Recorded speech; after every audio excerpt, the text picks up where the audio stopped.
We have Dr. Donna McCrary. Donna is a professor at A&M Commerce, and she also teaches special friends at her church in Cliff Temple in Dallas. And Phyllis Sharman is from Osbury Baptist Church. She is, now you don't lead your ministry anymore, do you, Phyllis? You turned that to Roger? Oh. And Sorry. No, Roger teaches the lessons. I've stepped back on that. So we all work together. Yeah. Phyllis leads it, but then somebody else teaches the Sunday school class. And so Osbury is just this incredible church that has just, it is so inclusive of their ministry, an incredible example for all of us. And then Peggy Lockhart leads the ministry at Kingwood Baptist Church, First Baptist Church, and she has been my mentor and has helped me to just understand, to look at each of our friends as individuals, how to reach out to them and be inclusive of them. So she's just a wonderful person that you'll be able to learn from today. So how we're going to do this is we will, everyone has a question that they're going to be responding to, and then we'll open it up for other questions and discussion. So Donna, let's start with you. And when does your church plan on beginning in-person Bible study again? And what are the criteria do you have for beginning that? Well, this is a really good question, I think, because it allowed me to get in contact with my pastor and find out what all the nitty-gritty is. And I think the first thing that came out of that conversation with him was that this was a decision made by our leadership council. And it wasn't particularly made just by the staff, but it was made by lots of representatives in the church from the different committees. And they came up with a list of guidelines for us to use. Now, at the very end of those guidelines, it says that they're thinking about the first week in September opening back up, but we've been closed since March. So I have some very detailed information. Would you like to know that? Okay. All right. So they had 3 guiding principles. And the first one is the health of the community, and then the health of the congregation, and then the needs of the congregation to be able to grow spiritually and to grow, be encouraged, and to work with each other. So those were the 3 guiding principles that helped make the decisions. Safety practices. A mask will be required anytime that you enter the building until you leave the building. And it's very specifically written out that the mask has to cover your full face. And the mask would be, I think that would mean from your nose down, not just leaving out your nose like we see at the grocery store. but and that would be required for first graders on up. Okay. The mask is required for the whole time that they're there. And if you can't wear a mask for some medical reason, then you're requested to stay home. You use a hand sanitizer when you enter the building. And then you would practice 6 feet social distancing anytime that you're in the building. We will have different hallway patterns. And so there's signage, and so you would have to follow the signage in the hallways. You enter one place and exit another. And so there are going to be separate entrances and ways to kind of, I guess we would call it crowd control. So if you don't feel well, stay home. If you have a fever, stay home. So that's written in black and white. And we won't provide any coffee or refreshments as we usually do, but the fountains have to stay on. And I suppose that is a city requirement. And so the fountains have to stay on. And so if you don't want to use them, just don't use them. Just practice your own judgment. Everything will be contactless, no paper involved. As far as the order of service or a bulletin, they will probably use a QR code to download that to your device. When our contemporary service is in our fellowship hall, and so the rows of chairs may be around tables so that people can be further apart, but the ushers will be wearing gloves anytime that they are doing their responsibilities. They will dismiss. I think this is very detailed. They will dismiss by rows or sections. So now, the thing that I think that really we need to think about as children's ministers and people who work with younger people is we're not really thinking about Sunday school recurring until perhaps October. So right now it's still all online, and children's choir is online, Mission Friends is online, everything for children will be online. One thing I don't particularly understand is if preschoolers do come with their parents, they will be taken to our gym. So I'm not sure how physical distancing will be happening there, but perhaps that's a detail to be worked out. There won't be any offering plates.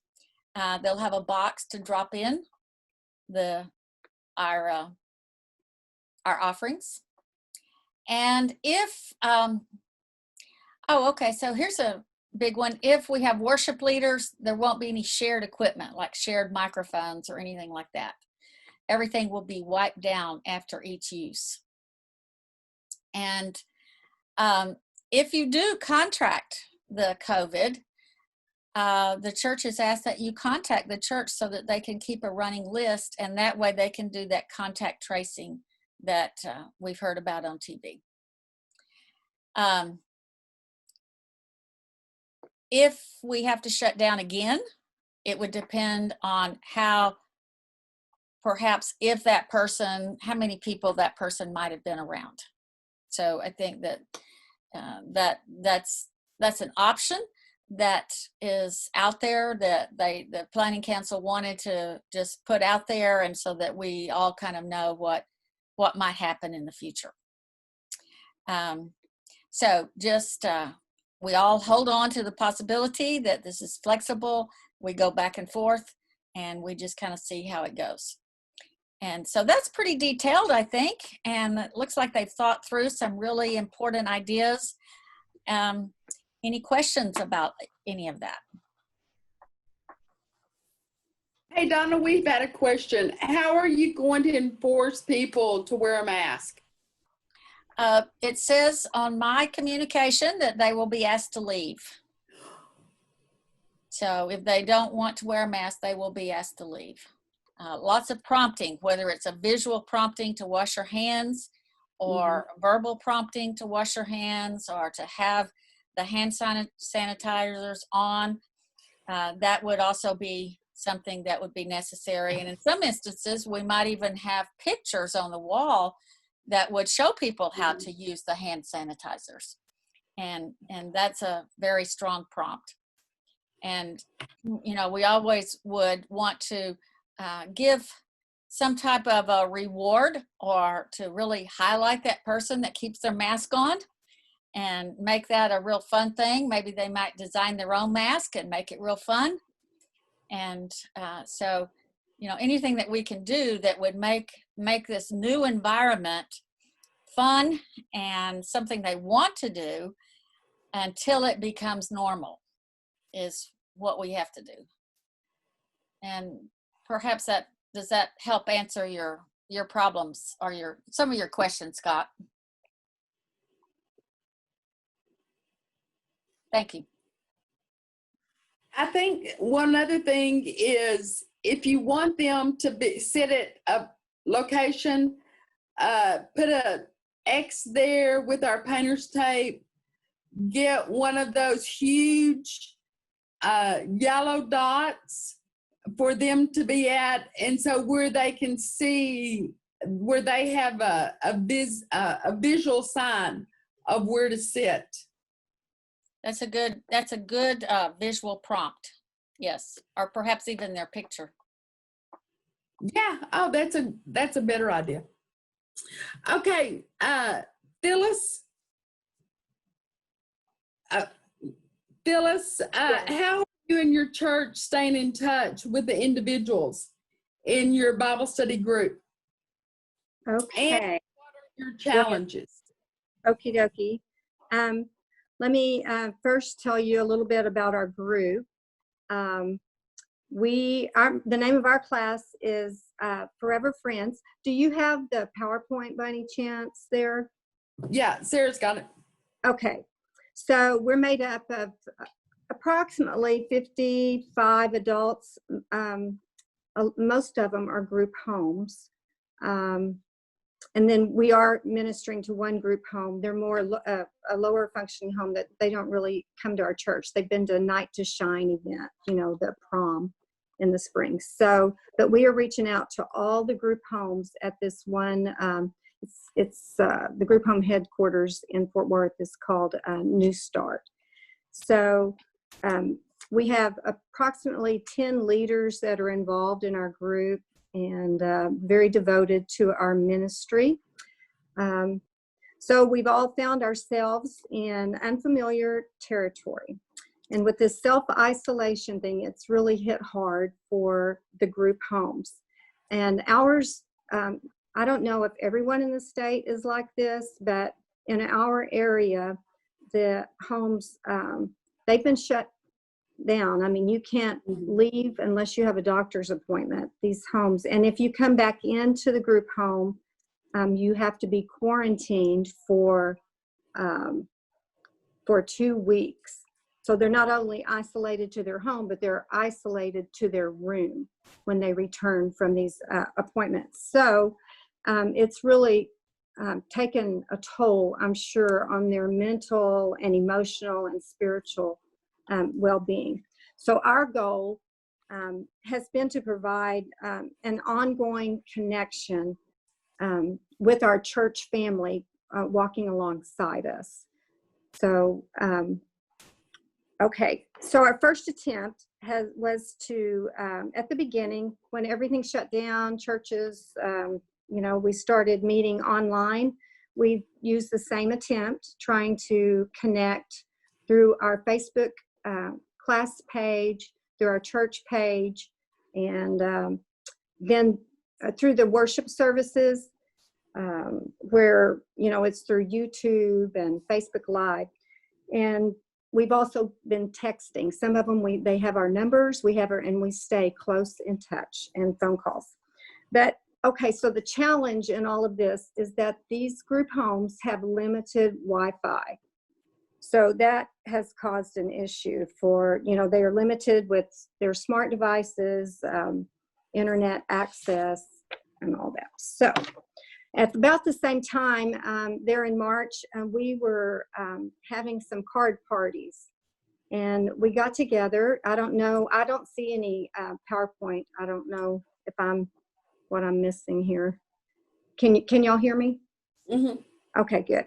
So we got together to do these card parties, and we tried to be creative and personalize the cards. We were doing, we were using scripture, but also we made funny, upbeat, silly cards and just personalized them just to let them know that we're thinking of them. If you can go to the next couple, this was one of our group meetings.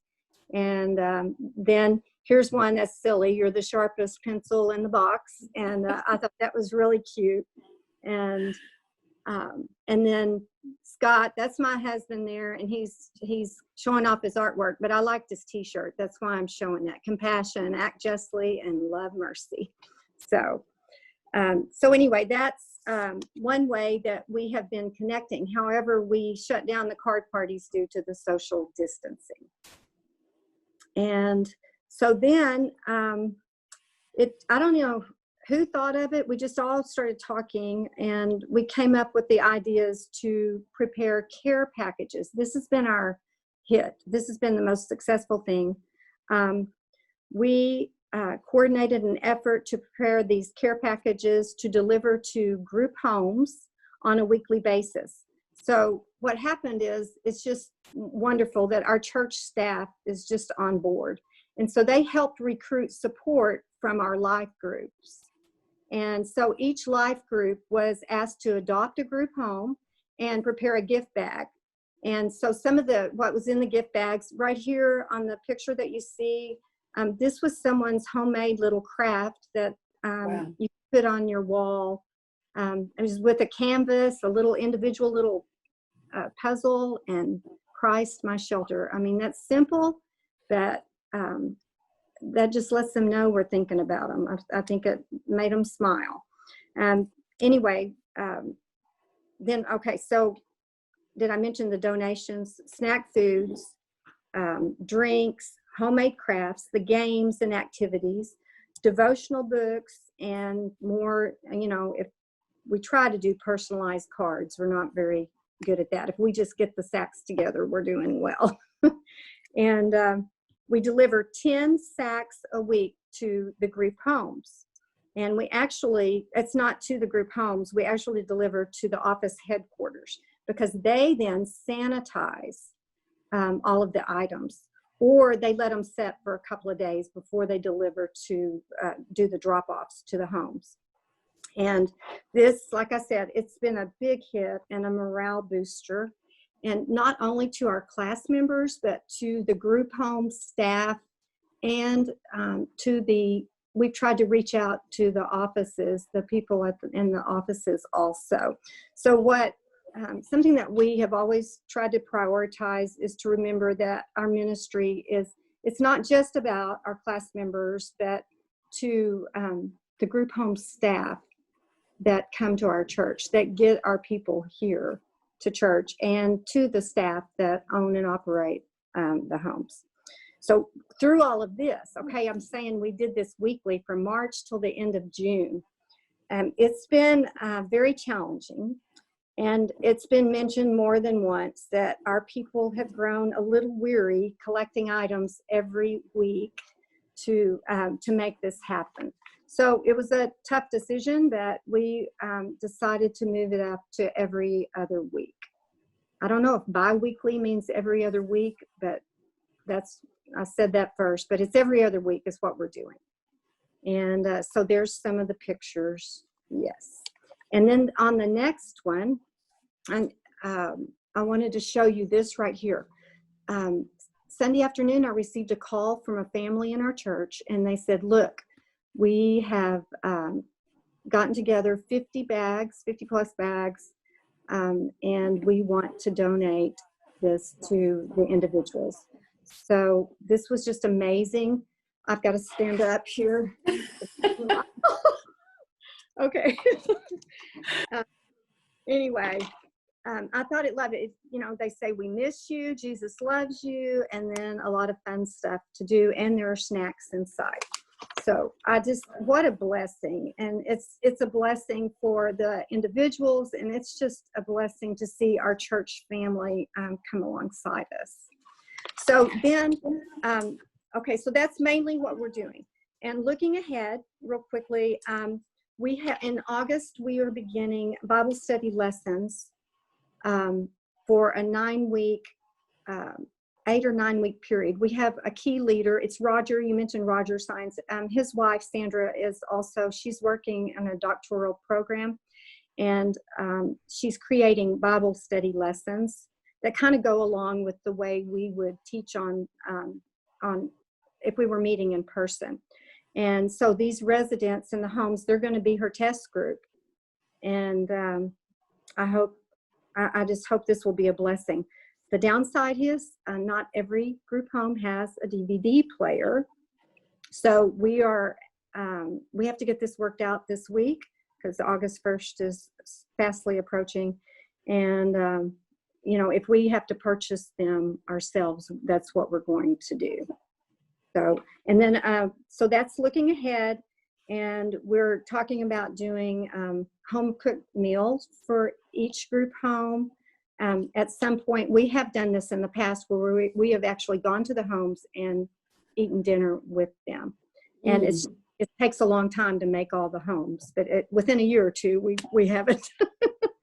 And then we've also mentioned drive-by parade, and that we haven't formed. That's not formulated yet. So, and then I just want to say, can I say one more thing?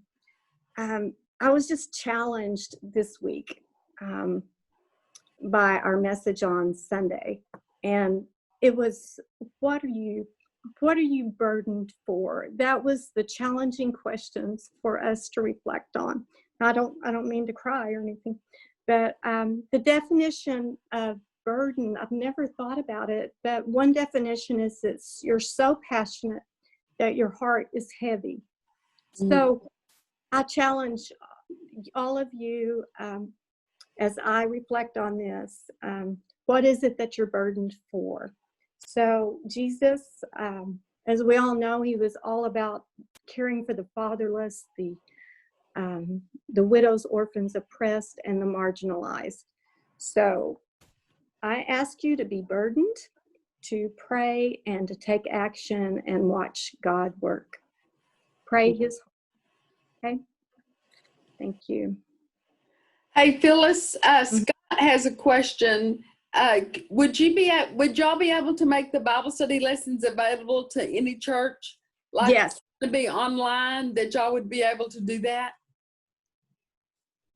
Yes, I think we could. Sandra actually sent me a sample yesterday. She asked me to post it on her Facebook page on Sunday. So that's what I'm planning to do. And maybe you could connect that way. We'll figure it out. We can make it available. We'll make sure. Is it going to be like a weekly for a month, or how many Bible studies is it going to be? Do you know? I think 8 or 9 weeks. I'm pretty sure. I believe that's right. Wow. Mm-hmm. Super. Thank you. When y'all decide, if you could email me, and then we'd be able to put it on our Facebook page and even our website to send them to y'all's website. That would be great. Great. Okay. Will Good. do. Will do. Any other questions for Phyllis? All right. Peggy Lockhart is going to talk to us about will your teachers continue to teach when in-person Bible study begins again? Because one of the for our older people, it is difficult to, some have to choose whether they want to be teachers or anything. So will your teachers begin to teach, and what are your plans to equip new teachers? So Peggy, what do you think? Well, I have 2 couples that work with me, and neither couple is going to come back when we open up.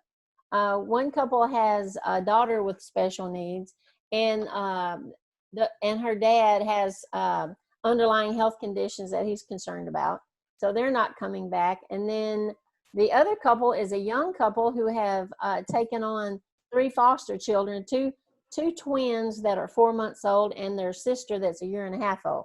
So they don't want to bring those little ones to, into the church and be exposed to anything. So my usual helpers are not coming back. But we also have a let me think.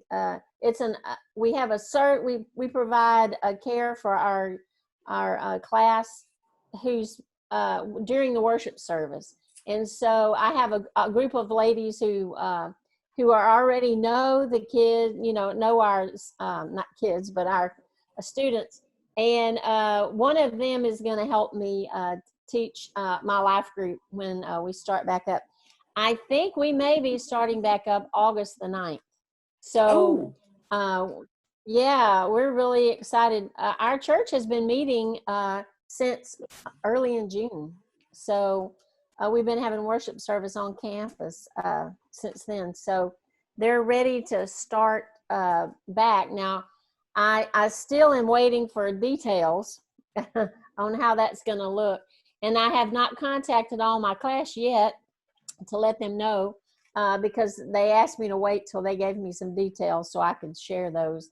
Probably more of the details like Donna was sharing about you have to wear a mask and you have to social distance and you have to, do the sanitizing on your hands before you, that sort of thing probably. So I'm just waiting. I mean, I thought I was going to have it today, but I haven't seen it yet. So it's like, very soon.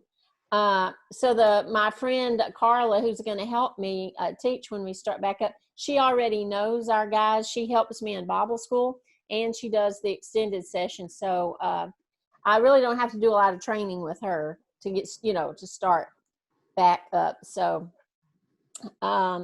if I did, if I was going to have someone to help me in the extended session, which we probably will need more helpers, I would probably just stay with them, and train them as each Sunday until they felt comfortable, being in there on their own. So that's how I would handle that. Our church has offered online stuff through YouTube for the kids, and we're under the children's minister. So all of ours have been, they've had all kinds of Sunday lessons and Wednesday night lessons and stuff that are online that they've been invited to, participate in and enjoy. They even have Bible school, and they even could have little bags, with their crafts and stuff in it that they could do, and they could do the Bible school online too. So those are some things our church has done.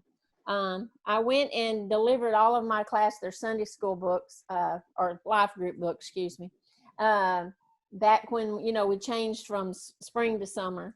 And so I got to see some of them in person. I only got invited to 2 homes, because everyone was concerned.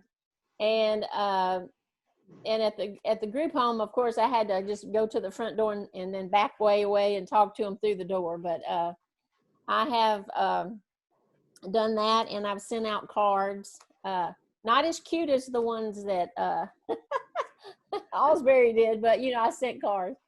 So yeah, those are some of the things we've done. Yeah. Okay, this is some questions that we've had before today. And Donna, let's start with you. What creative ways are you using to stay in touch with your families? Well, I don't know if it's creative or not, but on Easter we had a Zoom luncheon, and so that was kind of interesting, where we set up our iPhones at the table and we had lunch together.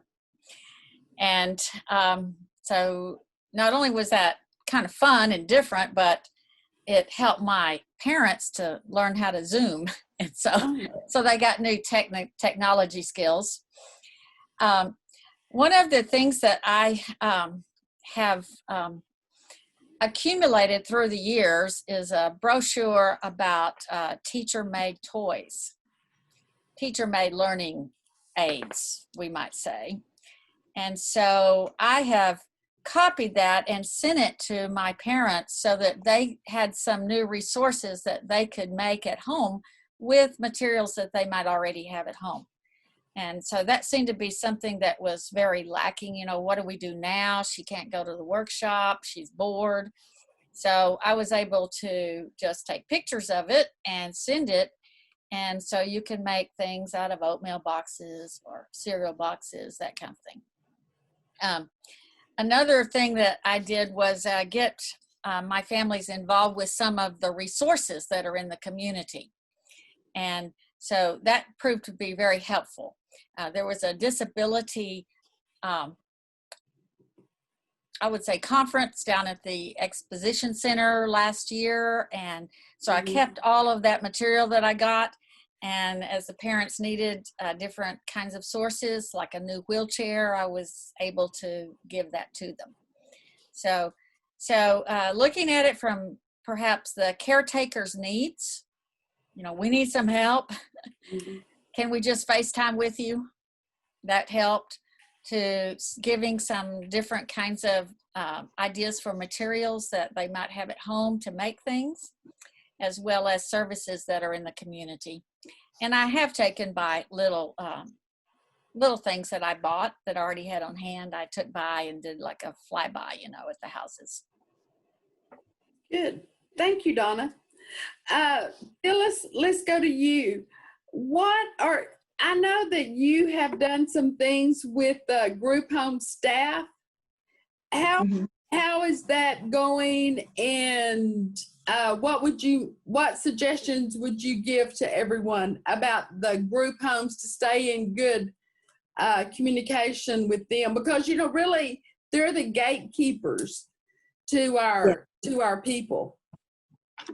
Well, mainly I've talked to some of them through like Facebook messaging, the video, and just staying in touch. We try to send little,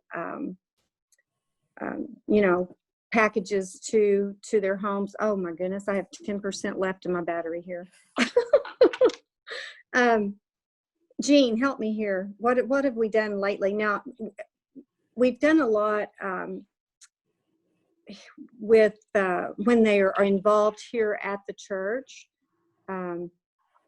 We have tried to include them, just making goodies and things, just sending them cards and notes of appreciation. We'll do little gifts at Thanksgiving, Christmas. We've done in the past, which we're strongly considering this. We've actually done like care packages for their holidays for them in the past. We still have a lot of room for improvement because we are so focused on the class members. But Jean, do you have anything to add? Our church does a food distribution every 2 weeks, and we invite them to come and get food not only for the homes but for the workers as well. Oh. And that has been an opportunity for me to meet one-on-one with whoever's picking up and just check on how everybody's doing, if there's anything specific we can help with. Yes, that is That's huge. A great idea. Mm-hmm.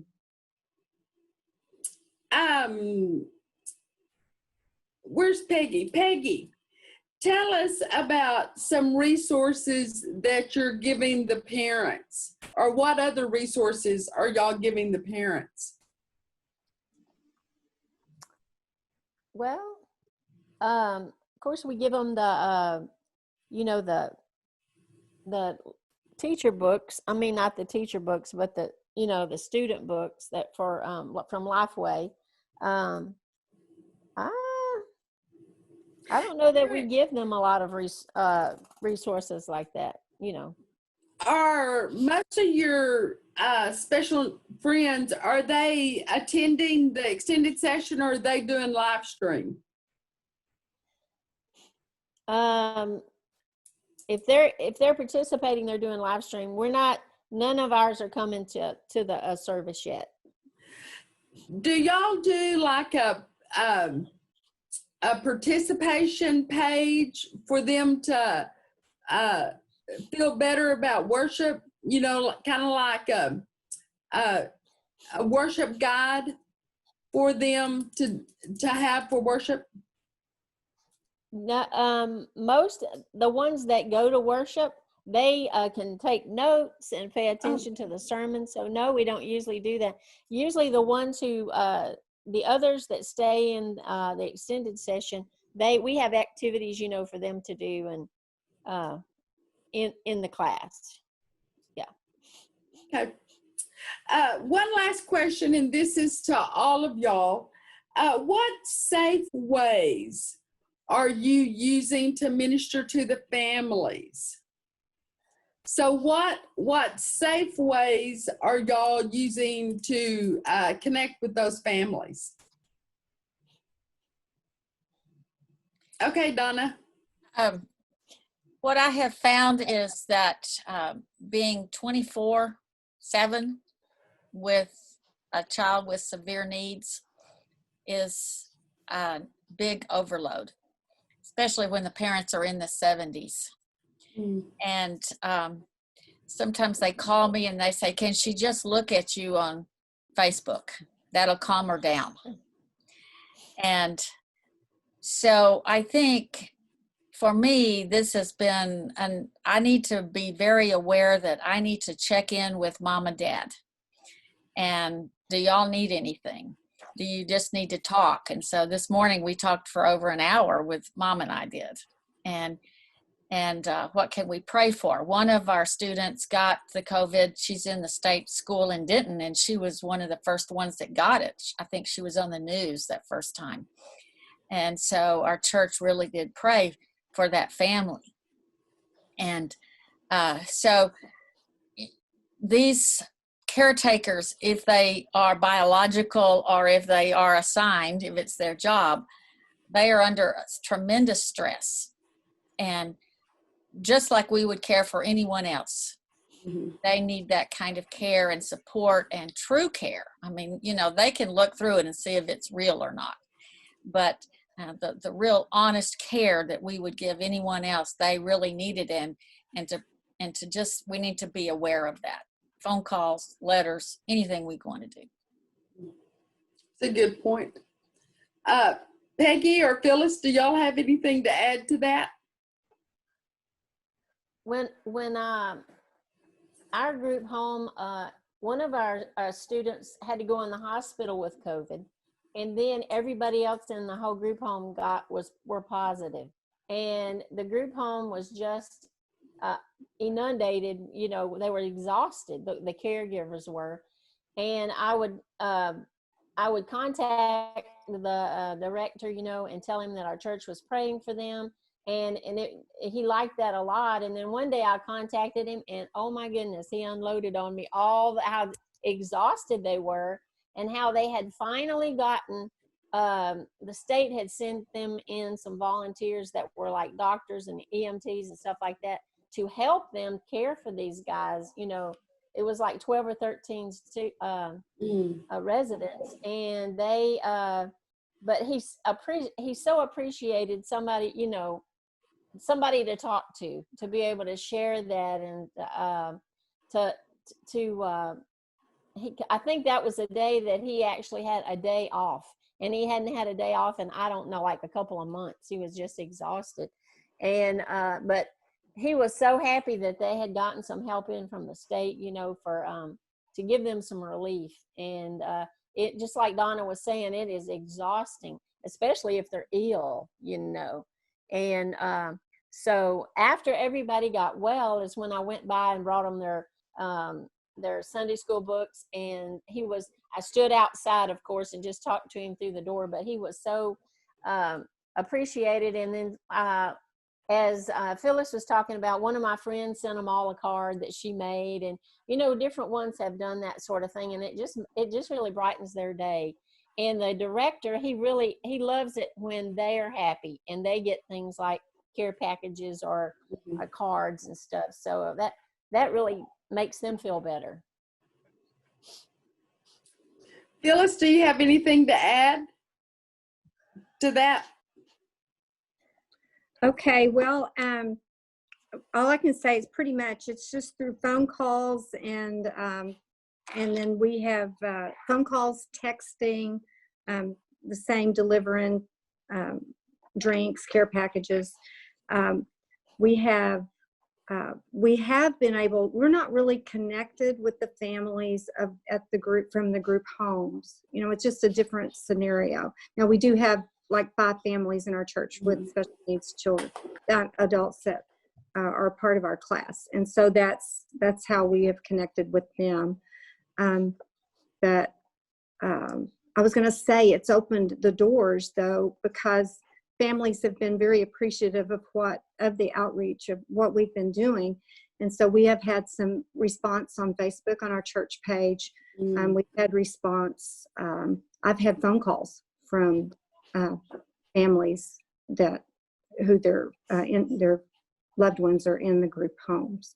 One other thing, it was an awesome opportunity. I was picking up drinks and at Costco, and we had, hold on one second, can you see me? 5% battery left. Okay, so I was loading my car and with these drinks, and it was so heavy. And this man helped me. And as we talked and the connection was made, he says, well, and he was asking all about the group homes. I told him about it. And he said, well, I just want you to know, I'm the director of operations for Pizza Hut. And we would like to deliver pizzas to all of the group homes in your area. So this is like in a 20-mile radius.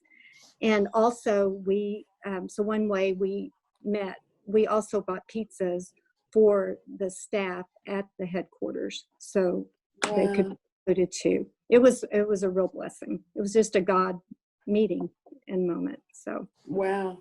mhm. Well, for about 5 minutes, I'd like to open this up to everyone. Do any of y'all have anything that y'all would like to ask our panel members, or to throw out a question for anyone? Yes, Katie. Not where I'm at now, not at Crossroads Baptist Church, but I come from Liberty Baptist Church in Virginia, in Hampton, Virginia. It's they have approximately 9,000 members, and we have a very large mentally challenged adult group, and then a small, a large little children mentally challenged group, and then we had a very small extreme mentally challenged group. I was in that group with them, and that was really, our ministry was simply give the parents a break. It was just about giving the parents a break, because the boys that were in there were out of control and sometimes even dangerous. The class with the adults, the large class of mentally challenged adults, there was so much hugging and touching, and yeah, you're always so close, so loving. How do you take a class like that and practice social distancing or the mask? They're not going to wear those masks. They I just can't see that. How do we go forward with something like this? Anybody? Phyllis, what do you think? Oh, we can't hear you. I think I want Jean in on this because she mentioned children also, right? Yes. Yes. Jean, Jean is our children's minister, and he's over our special needs ministry. It's a challenge. It just is. Working with kids, I put some Velcro dots on the floor and spaced them out, and that gave them a place that was theirs. And they're easily cleaned. So you can vacuum over them, they're not coming up, that kind of thing even. As far as stopping the hugging, I don't think that's going to happen. I really don't. One thing that I am doing, I've got some of these made, the gaiters that go around your neck. This isn't one that I had made, but I have some that I've made for the kids ministry. Oh, that's cool. I think it would be a good idea for a special needs ministry as well. You make it a fun thing, and you can even say, okay, we're going to pretend we're bank robbers now, or whatever you want to do. If you make it a game and have fun with it, and make it not intimidating, I think that's going to help. Another thing that you can do is get buttons made with each person's face on the button, so that when a mask is covering your face, they still know who you are. I think that's going to help with some who might be intimidated by a doctor's office or something like that. They may feel like they're going back into one. My daughter struggles with that a lot. So it's something that we try to work on at home. having her put a mask on just 4 seconds, and letting her put the mask on us and things like that. It's going to, I think, have to be something that they do outside of just at church in order for it to work at church. Those are good words. And also, an idea would be for the craft, for the very first time that you're at church, is to make a mask, give them cloth, or make a pretend mask where they do the fan type thing and decorate it, and then to pretend to put it on their face. I think that will help them to not be afraid of the mask. But if we think that all of our friends are going to come in and keep away from each other, especially the first couple of times that they see each other, you're in La La Land. You're that Methodist. Because the Baptist, we hug too much, and the Methodists don't. The Methodists, they're okay with that. We're not. And so that's just one thing that we're going to have to be aware of. For our special needs, I honestly would do this. I would take their temperature, and I would ask them if they have been around anyone who's been sick, or if they have had a sore throat or anything like that. I would do that.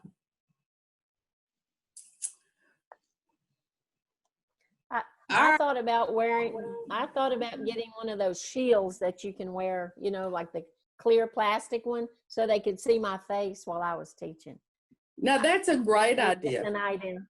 Just an idea. Yeah. If you serve people with hearing loss, they also have masks that have the mouth cut out and covered with that same material, so they can see your mouth. That may be an option for you too.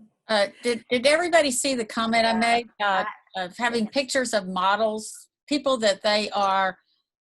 I mean, some of the guys, they're gonna gravitate to the football players or to the hockey players, but if we have models of those kind of guys wearing masks, or whatever the girls, whatever they want to model, that can also be helpful. Or even your pastor, have a picture of your pastor with the mask on. And that might be good. Well, thank y'all for being here today. I think this has been extremely beneficial. Thank you, panel members, for being willing to share and be transparent in what you're doing. Thank you very much. And everyone else, thank you for participating. This is the first time that we've done anything like this for our special needs, and we'll put it on our rotation of our roundtable discussions. And so we'll be able to do this a year. If David lets us, we'll be able to do this for maybe within a couple of times a year. So I appreciate that. Also, if you're a preschool or children's person, on Tuesdays of every month, beginning in August, at what time, Sarah? Is it 1? We're going to have our 1 o'clock. We're going to have discussions on specific topics. And so in August 11th, we're going to have a discussion on I'm okay, are you okay?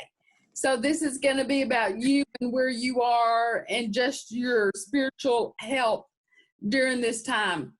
And so we're going to have a discussion each month, and we look forward to seeing y'all there. And Sarah has just put up a web page where you'll be able to sign up for that. Well, again, thank y'all for being here, and let me close this in prayer. Father, thank you so much for these incredible leaders. Every one of them are in special needs ministry just because we want our families, we want everyone to just walk closer to you. Father, I pray that you'll just protect our friends, help them to realize that you're right there with them. And I know it's so difficult for them to be alone, but God, just give them a special comfort during this season. Father, help our country as we're suffering from this pandemic, that you'll just help us to honestly turn to you during this time. Again, thank you for our friends. Thank you for our panel members who were able to share from their hearts. In your holy name I pray. Amen. Amen. Thank y'all. We appreciate y'all, and we'll see you later. Thanks, Tom. Bye. Bye-bye. Bye.